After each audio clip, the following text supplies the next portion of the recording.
Makanya Nabi SAW kalau turun hujan, beliau buka imamahnya. Ya. Kemudian membiarkan basah kepalanya SAW dan juga membiarkan sebagian bajunya terbuka. Lalu beliau berkata, air ini baru turun dari rahmat Tuhannya. Artinya air ini baru saja selesai dibersihkan kembali oleh Allah. Layak dikonsumsi, dipakai air hujan itu. Ya.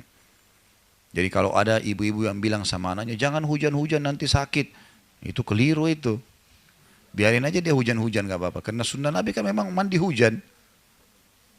Mengenakan sebagian air hujan kepada kita itu sunnah Nabi SAW.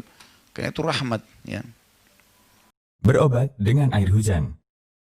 Dalam Al-Quran, Allah menyebut hujan sebagai sesuatu yang diberkahi. Allah Subhanahu wa Ta'ala berfirman, yang artinya, kami turunkan dari langit air yang berkah, banyak manfaatnya, lalu kami tumbuhkan dengan air itu pohon-pohon dan biji-biji tanaman yang diketam. Quran Surat Qaf ayat 9.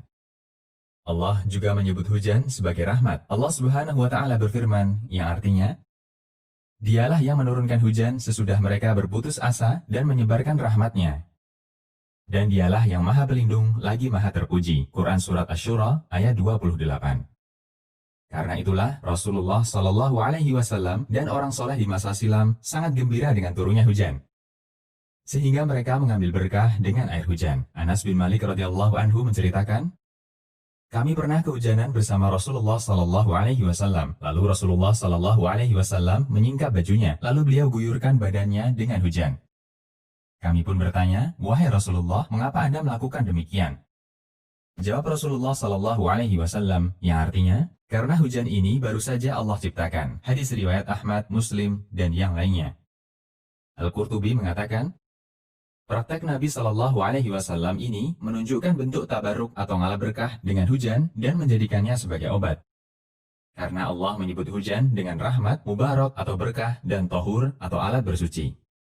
Allah jadikan hujan sebagai sebab kehidupan dan tanda terhindar dari hukuman. Yang memberi kesimpulan agar kita menghormati hujan dan tidak menghina hujan. Al-Mufhim 5 Ashkala min Talkhis Sahih Muslim. Bolehkah dijadikan obat?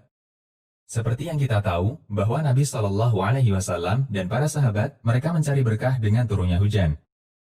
Kita tidak tahu apakah mereka melakukan semacam itu dalam rangka pengobatan atau sebatas mencari berkah. Hanya saja, zahir riwayat di atas menunjukkan bahwa mereka tidak minum air hujan itu. Mereka hanya hujan-hujanan, mandi dengan air hujan, atau berwudu dengan air hujan. Karena itu, menjadikan air hujan sebagai obat dengan cara diminum, ini butuh dalil atau bukti secara ilmiah.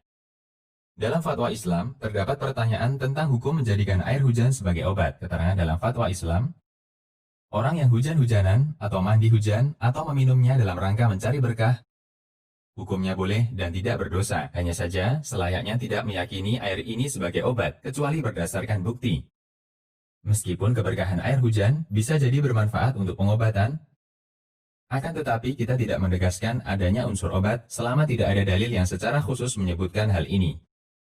Dan tidak selayaknya menegaskan hal itu kepada masyarakat. Fatwa Islam. Konsultasi Syariah.